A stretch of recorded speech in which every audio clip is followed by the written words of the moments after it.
السلام عليكم البنات، كيف دايرين؟ لاباس عليكم؟ كنتمنى ان شاء الله نلقاكم في احسن حال. اليوم باش ما نطولش عليكم جبت لكم فيديو فيه جوج ديال الحوايج. اول حاجه هي غوماج، ثاني حاجه هي ماسك. هاد جوج ديال الحوايج مهمين بزاف للبشره. يعني بالنسبه للغوماج كنعرفوا باننا خصنا نستعملوه غير مره في الاسبوع كافيه، اما الماسك نستعملوه ما بين جوج المرات حتى ثلاثه في الاسبوع. صافي البنات، اليوم مهم دابا نسبق معكم الغوماج ومن بعد نشوفوا الماسك. مادام اننا اول حاجه كنستعملوها هي الغوماج، نسبقوا الغوماج. يلا على بركه الله. اول حاجه غادي نحتاجوا العسل، غادي نديروا معلقه صغيره ديال العسل، ماشي كبيره.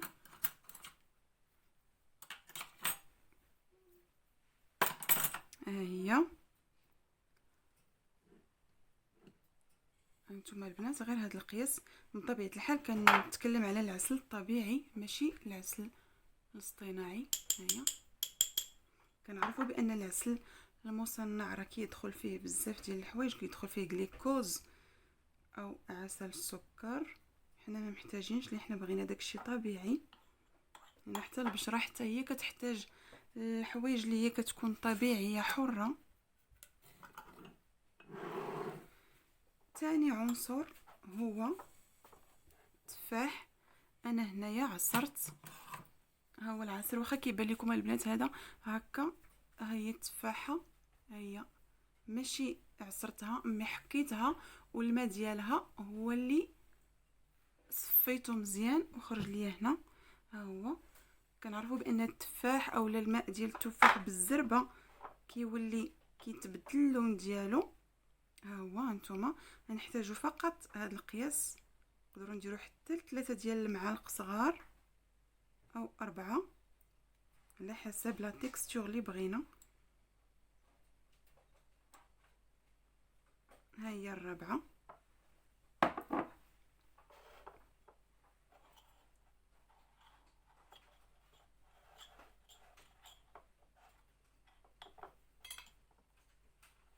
نحاولوا نمزجوا ما بين العسل وداك العصير ديال ماء التفاح. ها هو عاد من بعد غادي نضيفوا باش نصايبوا لا تيكستور ديال الكوماج، كنديروا الدقيق الكامل. ها هو انا عندي هنايا الدقيق هو هذا البنات، ها هو الانتغرالي او انتغرال. ها هو بالنسبه للناس اللي في المغرب راه الحمد لله خير الله ديال القمح راه موجود. نديروا القمح بالنخاله ديالو، راه زوين بزاف، زوينه النخاله للوجه. ولكن في هذا الكوماج نديروا الدقيق بالنخاله ديالو، ماشي غير نخاله بوحدها.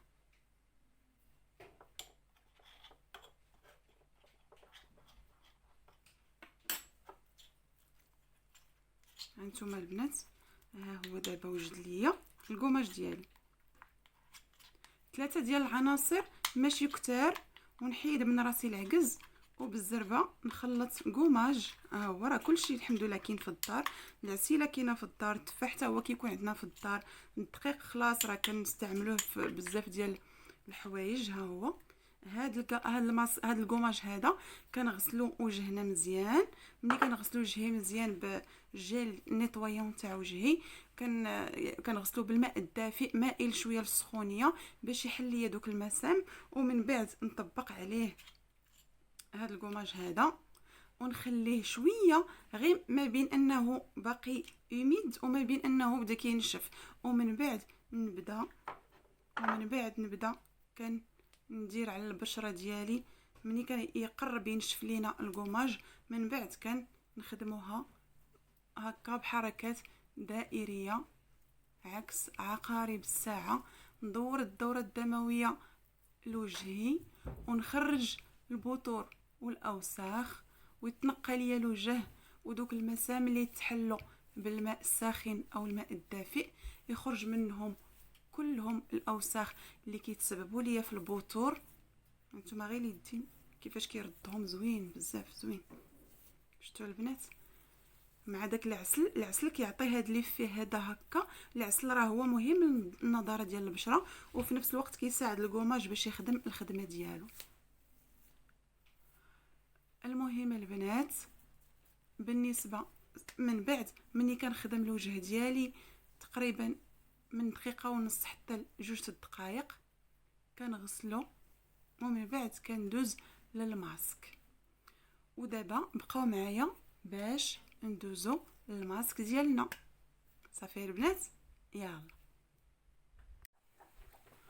ودابا البنات ان شاء الله غادي ندوزو للماسك اللي قلت لكم ديال الوجه، اللي هو خارق وزوين بزاف، وزعما عن تجربه كيخص غير داك الكوراج باش اننا نتبعوا الحاجه، وراه دائما ان شاء الله كتعطي المفعول ديالها.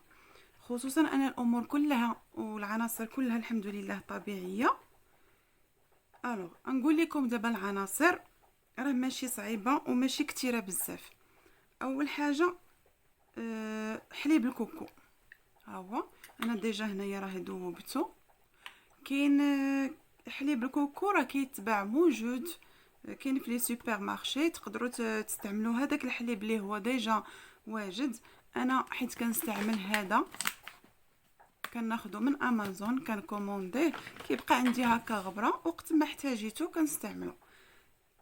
دابا عندي العنصر الثاني اللي هو الزعفران الحر، وكما كنعرفوا راه الزعفران الحر غني عن التعريف بالنسبه للبشره، كيعطيها واحد النضاره، وعنده واحد القوه زوينه في انه كيرجع الشباب للبشره وكيشدها لينا مزيان.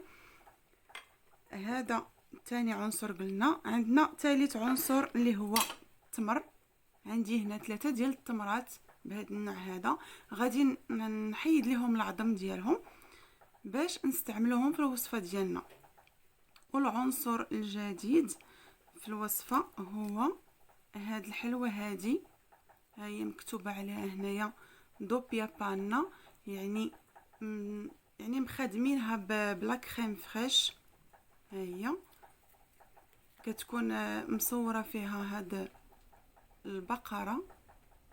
بالنسبه للناس ديال المغرب راه كاين عندهم ديك الحلوه ديال كراميلا مصوره فيها حتى هي هذه، كيقولوا لها حلوه ديال الناطا، كتجي من اسبانيا.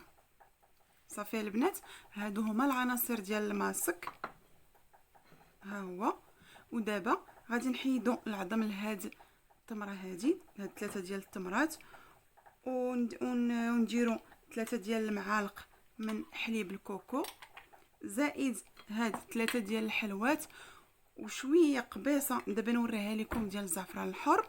كلشي غنديروه في بان مارين ونخدموا الماسك ديالنا، نخليوه حتى يذوب، ومن بعد نوريكم كيفاش تستعملوه. ها هما قشرت دابا الحلوات ديالي، ها هما نحطهم هما الاولين. درت انا هذا غنديرو في بان مارين، ومن بعد قشرت التمر حتى هو، ها هما غنضيف عليهم 3 ديال المعلقات كبار ديال حليب الكوكو. بالنسبه للبنات لهادوك الحلوات اللي هما دوبيا بان اولا كريم فريش ديال اولا اللي مقادين من الكريم فريش، راهم زوينين بزاف كماسك للوجه. خصوصا ملي كنديروهم في وصفه للوجه، عرفتوا هاد العناصر كلها ملي كتندمج مع بعضياتها راها زوينه بزاف للوجه، كتنقيه وكتصفيه وكتعطيه واحد النضاره زوينه بزاف، وكتبان لك البشره مشدوده. غير تبعوا نصيحتي البنات في هذا الماسك بالتجربه، رائع رائع جدا. بحال مشيتي درتي شي بوتوكس ولا شي حاجه يعني من لي سونتر دو بوتي. هانتوما قبيصه ديال الزعفران الحر، ها هي. صافي كنضيفوها على هاد المكونات كاملين وغنهزوهم نديروهم في بان مارين. هاهما البنات حطيتهم هنايا على هذه الطريقه. من بعد مره غادي نحركوهم باش يندمجوا العناصر مع بعضياتهم حتى يذوب كل شيء. وهاني معاكم. المساله شويه كتاخذ شويه ديال الوقت، ولكن ماشي مشكل، نصبروا باش نتهلاو شويه في راسنا وفي الوجه ديالنا والبشره ديالنا. نصبروا شويه معليش.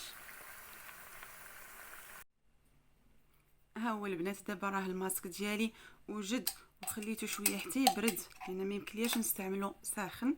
ها هو انتما كتشوفوا لا تيكستور ديالو كيفاش دايره. ها هي بالنسبه للبنات بالنسبه لهذا الحليب ديال الكوكو غتستعمليه. انا استعملت 3 ديال المعالق كبار قدوني. علاش؟ لانني على حسب الحجم ديال التمره اللي عندي. كاين اللي عندها التمر ربما اكبر، سبحان الله. كاين يعني التمر اشكال والحجم ديالو حتى هو مختلف. الا عندك التمر اكبر ولا شفتي في يعني ملي كتكوني كديري داك الباماغين وشفتي بان لا تيكستور ثقيله، كتزيدي واحد شويه ديال الحليب ديال الكوكو غادي، وكتزيدي ربما تقدري تزيدي حتى معلقه كبيره اخرى. علاش لا؟ المهم لا تيكستور ديالو خصها تخرج لك بحال هكا صافي. الوغ هذا هو الماسك. هذا الماسك البنات ما تغفلوش عليه وردوا عليه الخبر، راه زوين بزاف وغادي يعجبكم بزاف. علاش؟ لانه كيشد البشره وكيسد المسام وكيعطي البشره واحد سبحان الله، كتولي بشره ورديه خفيفه ظريفه، عندها واحد النضاره جميله بزاف. ما تغفلوش عليه. بطبيعه الحال غديروه من بعد الكوماج اللي سبق ليا وقلت لكم في الاول ديال الفيديو. الوغ من بعد هذاك الكوماج كنغسلوا الوجه ديالنا وكنطبقوا هذا الماسك هذا على الوجه ديالنا وكنخليوه ما بين 15 حتى 20 دقيقه. نخليوه حتى تشوفوا شويه، يعني المهم 15 20 دقيقه. ما غنقولش لكم خليوه تينشف، على حسب الجو. ومن بعد غتغسلوا البشره ديالكم من هذا الماسك ودهنوها بالكريم المرطب الاعتيادي ديالكم.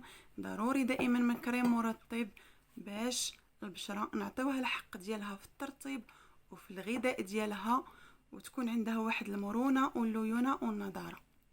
صافي البنات، هادو هما جوج ديال الحوايج ديال اليوم، اللي هو الكوماج اللي هو زوين بزاف كينقي لنا البشره وكيحيد منها البثور والاوساخ، زائد الماسك اللي كيسد المسام وكيعطي البشره النضاره وكيعطيها واحد الصفاء زوين بزاف وكيحيد حتى لي طاشي الا كانوا. علاش لا؟